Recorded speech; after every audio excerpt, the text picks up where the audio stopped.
it so that outside media, we provided a number so they can text in and ask whatever. We'll try our best to answer as much as possible. So with that, I'm going to bring over ARDOT Director Lori Tudor and also some others who will be prepared to answer any questions you have. So thank you.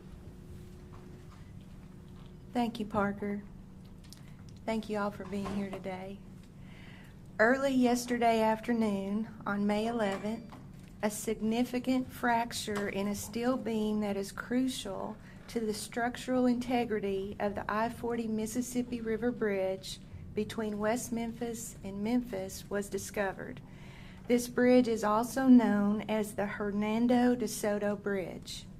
This fracture was discovered by an Arkansas Department of Transportation consultant bridge inspection team that was under contract to perform a scheduled inspection of the bridge. Emergency services were immediately notified, and the Memphis Police Department was dispatched. The bridge was closed to vehicular traffic, and the river was closed to barge traffic as a safety precaution. Arkansas and Tennessee Departments of Transportation began immediate coordination to evaluate the severity of the issue. The I-40 bridge agreement between Arkansas and Tennessee is that ARDOT is responsible for routine and special bridge inspections, and TDOT is responsible for maintenance and repairs. Our states share the cost for those activities equally. ARDOT and TDOT have called in nationally known engineering experts in bridge forensics to help our forces to determine and perform a diagnostic evaluation. That evaluation is ongoing. Once this evaluation is complete, a remedy will be determined. It is too early to be sure, but we are hopeful that a short-term and a long-term solution will be made available. Our goal is to reopen the bridge as soon as possible while ensuring the safety of motorists and barge traffic. I have spoken with Clay Bright, the Commissioner of TDOT. They have obtained emergency contracting authority from the Federal Highway Administration.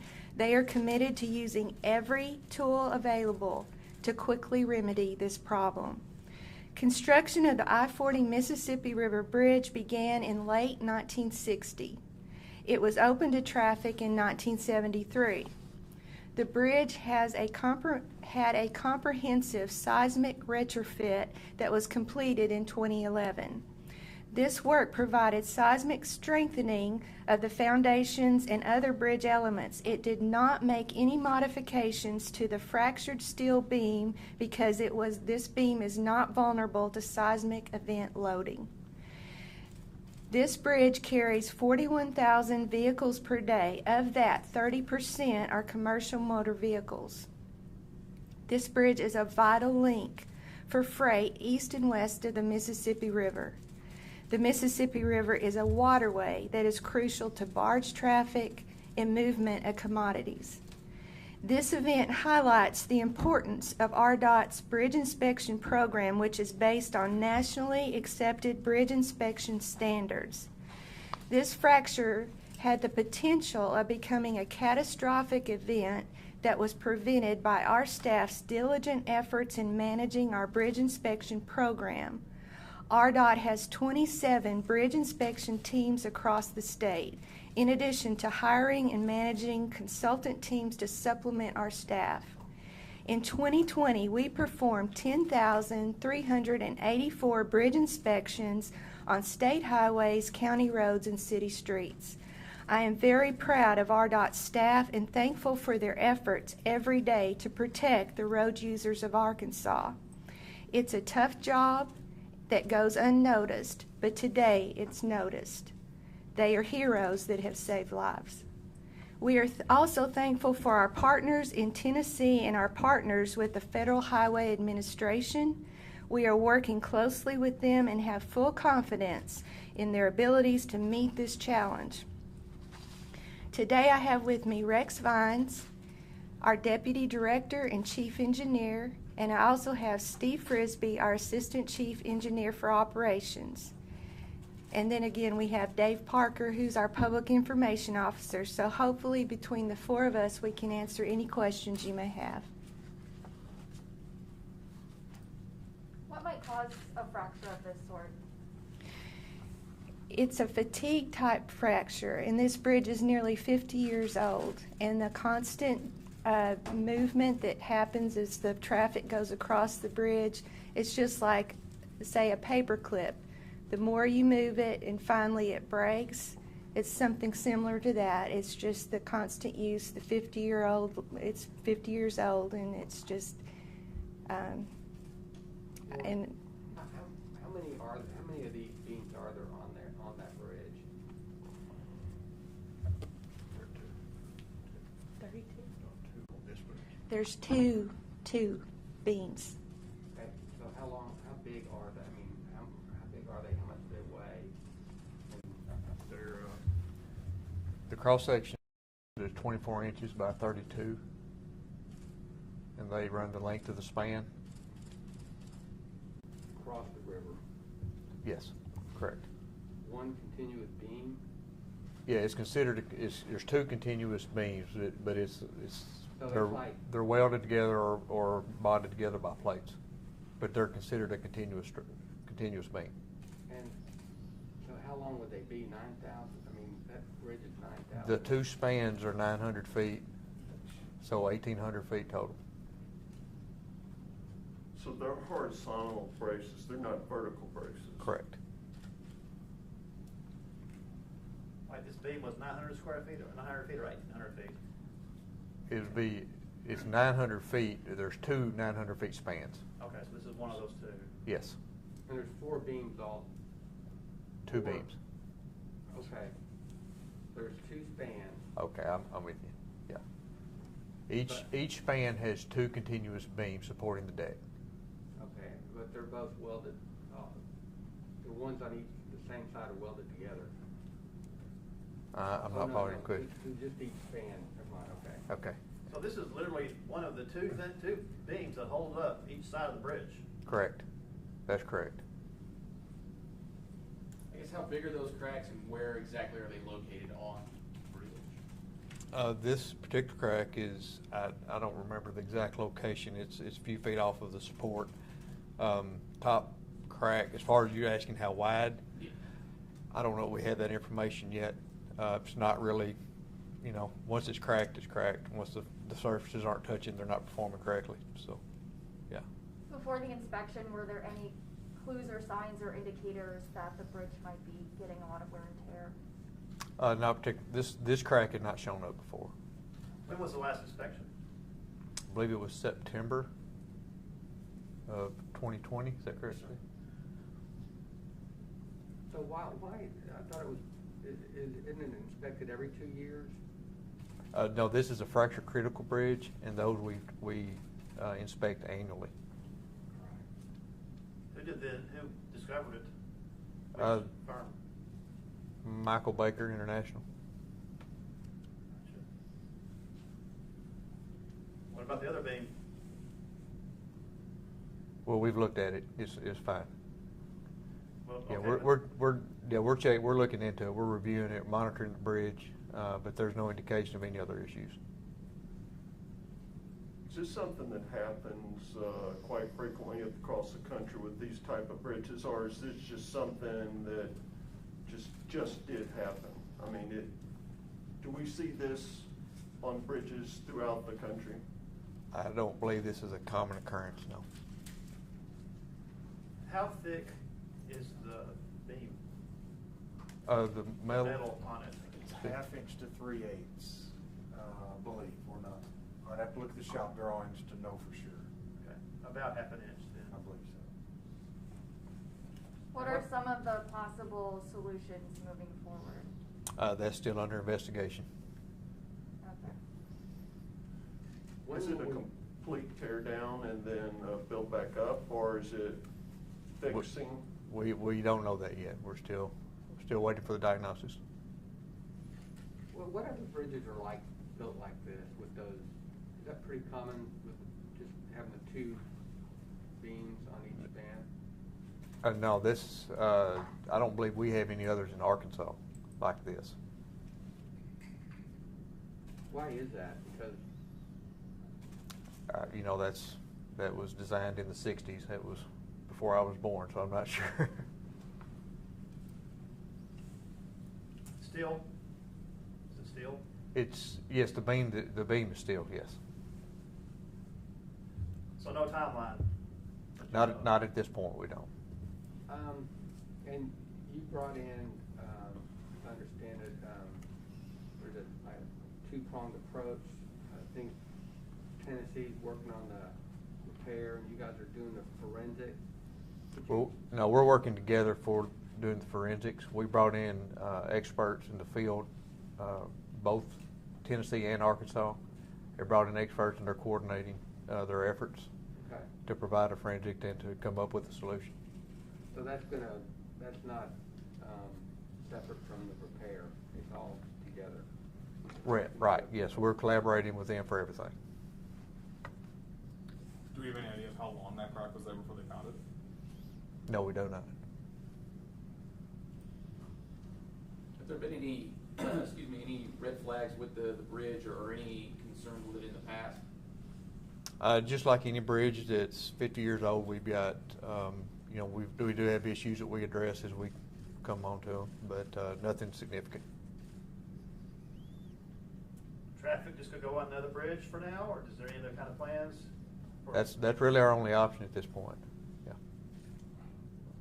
Is that bridge capable of handling that constant load for maybe any estimated amount of time? Yes. When was it built? 1949. So it's in good shape? Yes. How do we know that? We've inspected it. Yeah. When was the last inspection on that one? You know, off the top? Steve? August, yeah, the last one on that was August 2020, and just out of precaution, we're taking a look at it again, but it's also on an annual inspection cycle.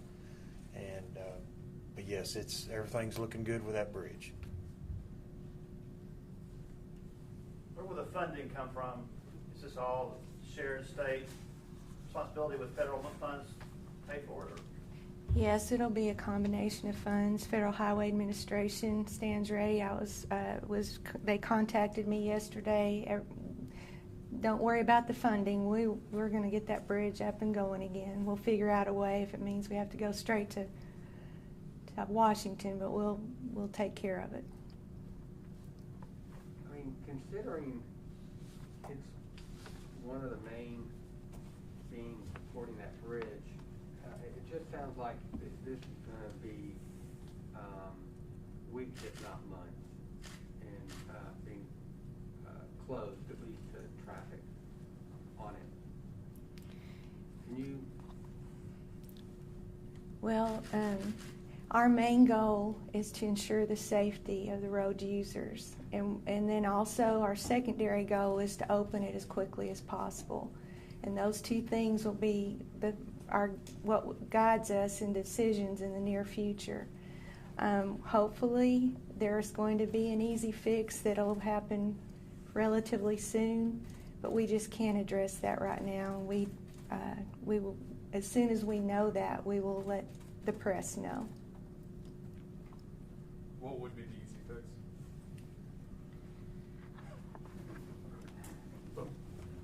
The simplest method, and we have bridges that get cracks in them. It's not an unusual occurrence for small cracks, and we weld cracks back together. We can add plates, weld those in together, things like that. It's just the size of this crack is more than what's normal, so we have to get the load off of it, being that it's over the river. That makes it a challenge.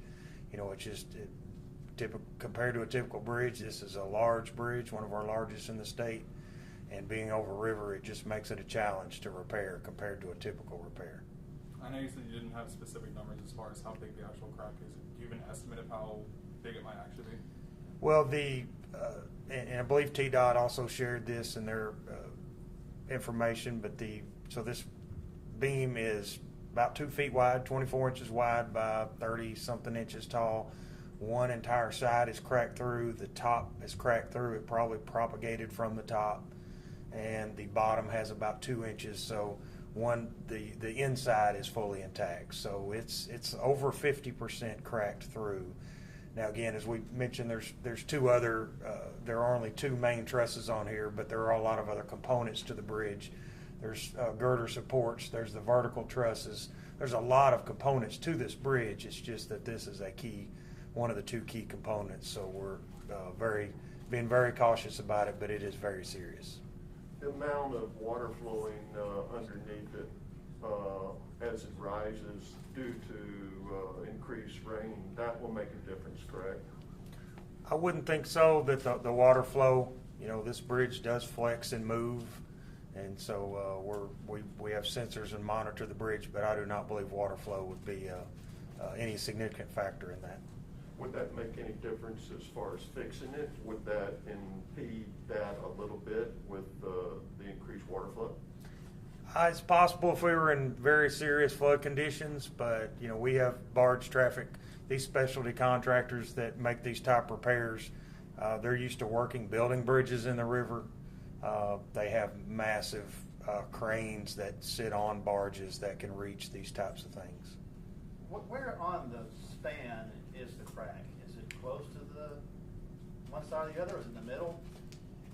So there's 2 spans. It's a continuous 2-span arch truss, and so half of the river is a different type of bridge structure. So the Arkansas half of the river, and if you look at it on a Google Earth photo, you'll see these 2 arches on one side of the river, and then the rest of the bridge is just more of a standard type. And so this 1,800 foot, 2 900 foot arches, there are 3 piers. It's right near the middle of that, just off to the side of the middle of the 2 arch piers. The middle of the 2 arch piers is right where it is. So it would be 3/4 of the way across the river towards Tennessee, closer to the Tennessee side. Okay. But if you're looking at a view of it, it would be right in the middle of those 2 arches. Would it be the north side or the south side crossing? I do not recall. I wish I could be out there. We've got some great engineers and staff that are out there, and I was itching to go myself, but I knew I needed to be here, and so I can't speak personally on this side. I had that in my mind, and I'm just not sure. Not sure if you know, Rex. If there was no accident and it's just wear and tear, the other side is also like that paperclip too. This is a 50-year-old bridge. I mean, how do we know that this is actually going to be a safe bridge here whenever we get done with this? Right. That's exactly part of why we are taking all these precautions, and one of the things our inspectors did immediately was look at the other side and make sure. And so as part of our repair, our forensics, we're going to have to analyze not only this location, not only the other side, but throughout the bridge to be sure that it's safe before we open it to traffic. What kind of analyzing can you do other than looking for a crack with the drone or whatever? Or getting a snooper and looking under directly? Do you do any like X-rays? I don't know, anything like that? Yes, they can X-ray. A lot of cracks in steel members are not even visible to the eye, and so we do different analysis to identify cracks. But we also, as far as the forensics, they do modeling. So it's detailed computer modeling to model the loads on these trusses and structures to determine different scenarios. It's pretty in-depth, beyond my personal expertise.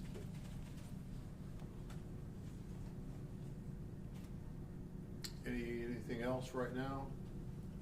In fairness to the outside media, I did say we would take some questions. Most of these have been covered previously, but one question from weather.com makes sense. From Jan Childs: was the crack in any way caused or made worse, possibly by weather? Other than rusting that just occurs on a bridge naturally, I can't imagine that this particular crack was that weather would have affected it in particular. However, our bridges, due to expansion and contraction of temperature, that's why these bridges move, and so weather is always a factor.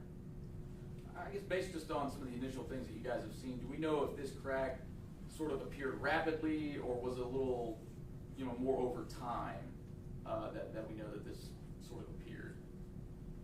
Well, typically cracks appear, as I said before, they are difficult to even see with the eye, some cracks, and so they appear, or they're not visible. It may take a little bit of time. It could be over a few days, but again, this is not common, the significance of this crack. We have cracks on bridges, and they're minor. We document them. They're in less important structural members, and so it's not uncommon to see cracks in steel. And that's why our bridge inspection teams are so vital to what we do, that these are trained experts that know what cracks are important and what cracks are not. But again, this one's pretty significant. So I guess based on all that, do we have any sort of theories as to how this happened? Because if this is a pretty significant crack, last inspection, nothing was found. So what are we kind of putting out there as maybe a cause for this one? Because it sounds like it's got to be more than just wear and tear. Yeah, at this point, that's a great question. It's just yet to be determined. We don't think it was any type of man-made cause, but there's a chance that there have been cases of barge traffic hitting bridges and causing damage. This is pretty high up, but we really believe it's the movement of the bridge. And again, cracks happen on these bridges. We're used to seeing that and documenting and repairing. There have been repairs made before on a bridge such as this. It's just that this one has gotten pretty significant, and we really don't know, but we learn every time.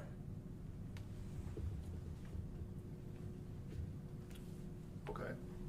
Let me just say in closing that we will, at some point this afternoon, hopefully in the next hour or two, be releasing a photo or photos of the situation. So I know a lot of the media have asked about that.